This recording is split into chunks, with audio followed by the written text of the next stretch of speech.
the Bible nor Jesus ever taught that work is a curse. And if I can prove that today, I want you to ask yourself, if it didn't come from the Bible, if it didn't come from heaven, who in hell taught you that?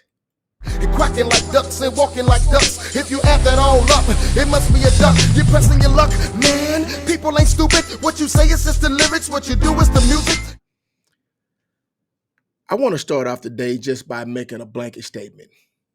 Work is not a punishment. Never was. The Bible never said that work is a punishment. Work is not a punishment, and work was given to man before the fall of man. Work was instituted before there was ever the disobedience of Adam and Eve in the garden, and before the pronunciation of whatever consequences there was. And we're going to get into that today. But I also want you to know that work is one of the closest things that we could do to be like God. It's one of God's attributes. We like to talk about is love, but God showed himself first as a person or someone that works. Now, Genesis chapter 3, verse 17 through 19. That does says by the sweat of the brow. So we'll read that. Genesis chapter 17 chapter 3, verse 17 through 19. Make sure we got the right spot. All right. We'll read it. And unto Adam, he said, this is verse 17, chapter 3, verse 17.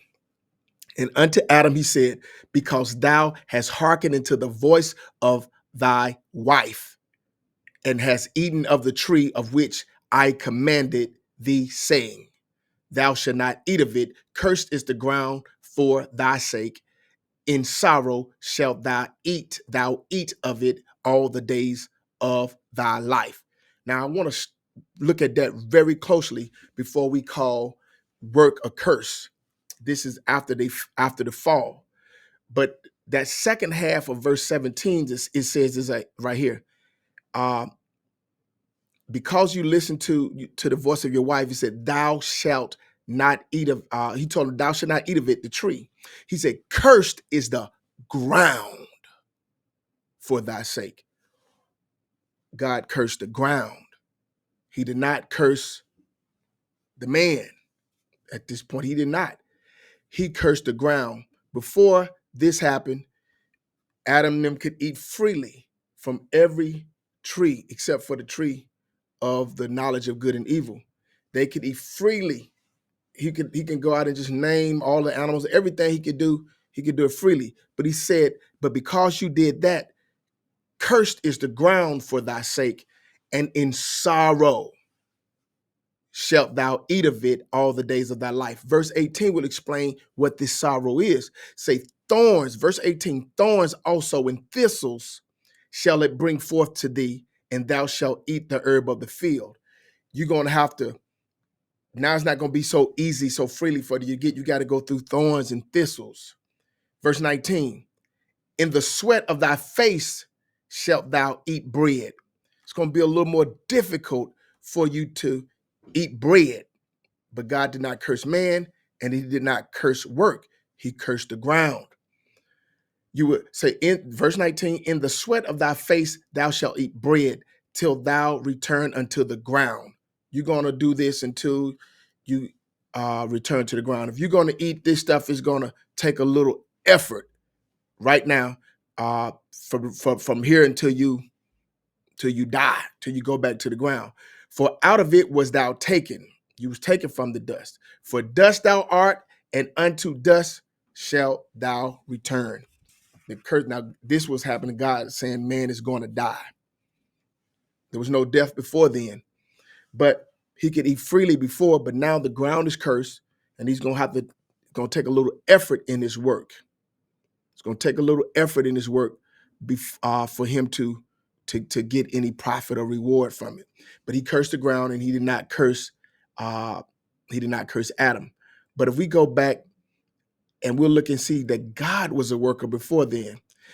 God worked in his creation of the whole universe, the whole world. And he say, and on the seventh day, this is Genesis chapter 2, verse 2, and on the seventh day, God ended his work which he had made, and he rested on the seventh day from all his work which he had made. See, that's the thing. God gave man a job. Genesis 2:15. And the Lord God took the man and put him into the Garden of Eden to dress and to keep it. Now, both of those were before the fall. I read the fall first, where he cursed the ground after the fall. But God gave man a job to work, just like God had a job where Adam was naming the animals. Adam was not only just to name animals, sit back and do nothing, but he was to dress the garden. He was to keep it. He was the lawns keep, the groundskeeper. He had to keep it looking nice. It was up to him to make the place stay proper. The Bible said to dress it and to keep it. To dress it and to keep it. Adam had work before then. But I think what we get mistaken with this, because we know we have jobs and we don't like our jobs. Most of us do not like our jobs. Jobs are not something people say, some people have their dream jobs, but most people don't like their jobs. So they think that's the curse. I got to work on a job I don't like. This is God's curse because man sinned. No, that was for the ground. But this is where we get it mistaken. See, the word job, it came a lot later than work. Work always existed. But job is kind of for a specific work that you do for money, that you do for pay. That's what a job is. A job is a specific kind of work that you do for pay. But work itself is just getting things done, doing what you're supposed to do, being responsible for or taking care of the needs of the things that's under your authority or your care. Now, work was way before money, but work still can cause you to have money. You can work without being paid, but it's impossible to work without ever accumulating anything. Work is God ordained, and God never cursed work. God cursed the ground. Sometimes to get something from the ground is going to be a lot more difficult now than it was then, but work has always been the same. God, we're created in his image. We like to think we're created in his image for a lot of other things. We want to think we can speak things and do the things God do. But one thing that God showed that he did before that was work. In my opinion, being broke is childish. It might as well just be a kid being broke. See, because this how I came up with that. Years ago, I can do a lot of things. I'm kind of talented in a lot of ways. That's what people tell me anyway. But I can do a few things. And I used to be so broke. And I used to say that that I didn't have a problem making money. I just had a problem making money the way I want to make it. And just as I got older, I realized how stupid that is. That's really dumb. Because when you really work, you really don't work for yourself. You work for others. So if you work for yourself, if you work in a job for yourself, what you do? You're gonna take money out your right pocket and put it in your left pocket? No, working is getting things done. Working, and if you're gonna work a type of work that's gonna be a job, it's not for you, it's for others. You work to make something happen for others, and others pay you, or others give to you. Others want to be a part of what you're doing. So what happens is a lot of us, we'd like to look at work only in a job sense, but let's look at work like this. Before, if there was no money, I love the show Naked and Afraid. On Naked and Afraid, these people, they have to get up and make shelter, find food, and get wood for fire. The shelter is important because they can be eaten by wild animals. The elements come in and rain on them. They're cold, everything. Now, when people say, I follow my passion, I get my dream job. When people talk like that, and I don't want to do a job, I don't want to work that I don't like. I liken to put it back to a primitive time when there's no job, but there's no money involved, but you had to work. Can you imagine a guy say, I just like to swing on a vine and jump into the water and on Naked and Afraid, but he get up and he go, and instead of trying to get firewood or instead of trying to build a shelter to keep himself from the elements and wild animals, instead of trying to find food, he just spent all day doing what he loves, just swinging on that vine and jumping into the water. He's going to starve, and he's going to be killed by some wild animal, or he's going to be exposed to the elements, and he's going to die. And see, we stay children too long. See, children believe, they say, when I get grown, and I don't even like the word grown. Grown means, you can't grow no more. But that's the word we use, grown. But I like the word adult. Adult means you have to do what you're supposed to do. Adult means that you take on a responsibility for the things in your environment, in your care, in your surroundings, and things that you're responsible for. When you're a child, you think you want to do what you want to do. So you have some other things you want to do. So you say, when I get grown, I'm gonna do what I want to do. Nobody gonna tell me what to do. That's how children think. But a child will eat candy and cookies because it tastes good, but won't pay attention to the nutrients, to the nutrition, to their bodies. But let an older person do that and see how long they'll live. They have all kinds of health problems. Well, when people think that I'm going to take the easy way out and just do what I love to do, don't do the things that I don't like to do, we think that that's going to be some blessing. God is going to bless us, but the Bible don't teach us like that. Uh, and life does not teach us like that. Very few people are rewarded for doing the minimum. But to me, being broke is childish. You have to change your mind about what work is. We have to change our mind about just the ability to work. And I'm not saying just because you work, you're going to get paid a lot of money. No, you work because that's the duty of man. People don't believe that's the duty of man. We're going to get with a couple of scriptures, and I'll explain that, but we're not going to hold long today. But I've also seen people on Facebook and some of these other places. I've heard people say it with my own ears. They'll say stuff like, what if you won $1 million? They'll say, what if somebody gave you $1 million? What if you found $1 million? Or I heard people say, to get a lot of money, you got to do something wrong. And we actually believe the only way that you get anything is it's going to be easy, it's going to be fast, it's going to be a shortcut. But the one thing I never hear a lot of people say, especially the people that I come in contact with or the people I see, I hardly ever see a person say this. They'll say, what if somebody gave it to us? What if we found it? What if we stole it? They'll think about all the things, but I never heard them say, what if we earned it? See, when you believe that earning something is hard or it's a curse or we shouldn't earn it, that's the devil putting earning on us, then we don't want to earn it. We think earning something is bad. But God instituted work, and the difference between earn and work, I earn into not just earning a job or earn and something given to you is going to be like this. Earn it means to gain deservedly in return for one's behavior or achievements. The stuff I got it because of my behavior or because of my achievements. Something I had to put a little something out to get a little something back or to get a lot back. That sounds like sowing and reaping to me.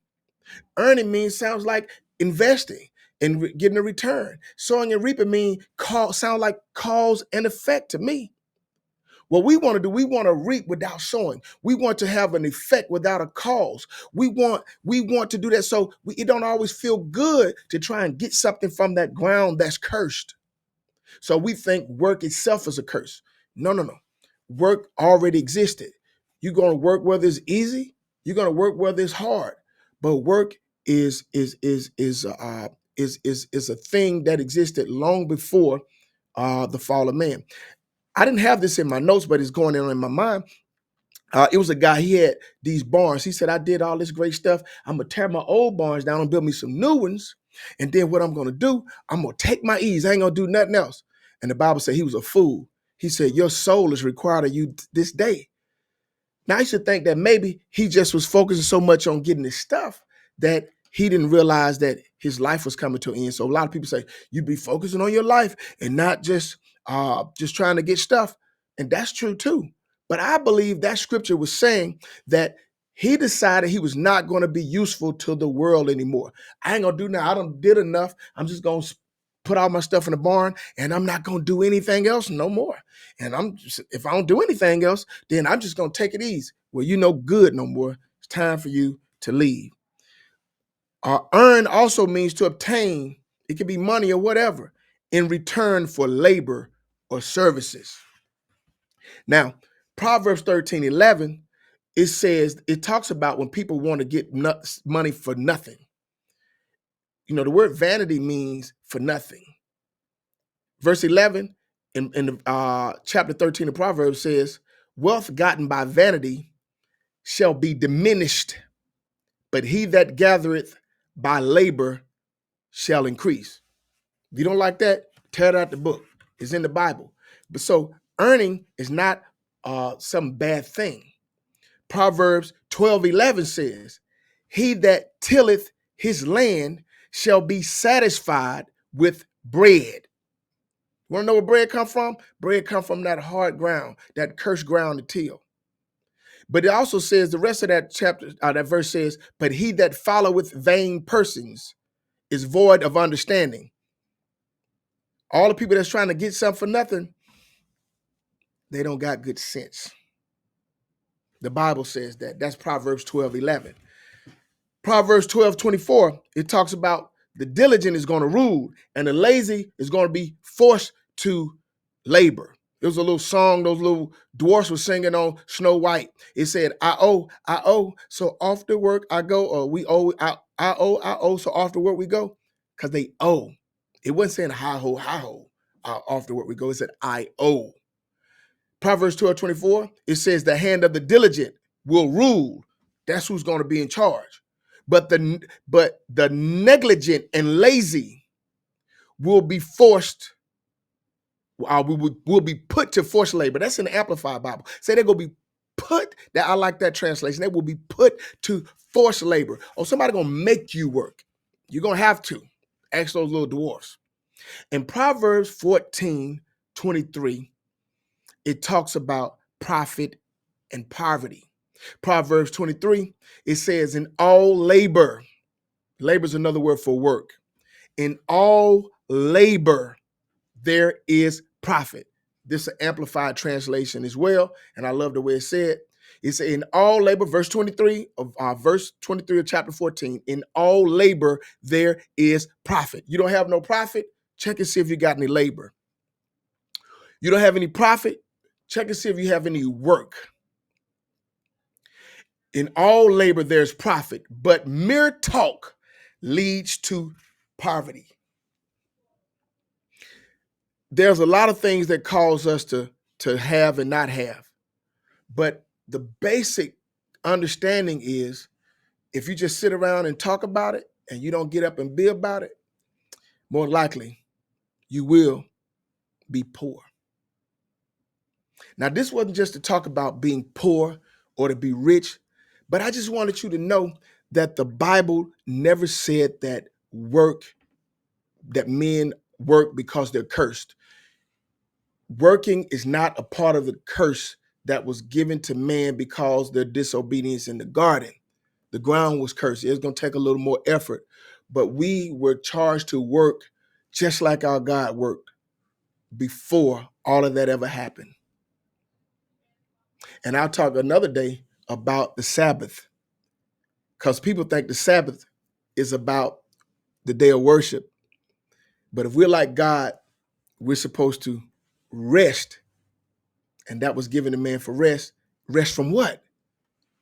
From work.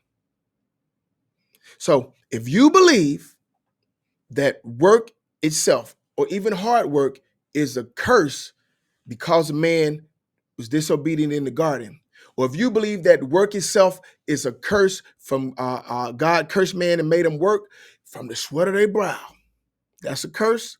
Work is a curse. If you believe that, you have to ask yourself, if it didn't come from the Bible, if it didn't come from the heaven, who in hell taught you that? I write hits, man. When I spit, it's like throwing hot grits. Assassinator, you can call me the hit man.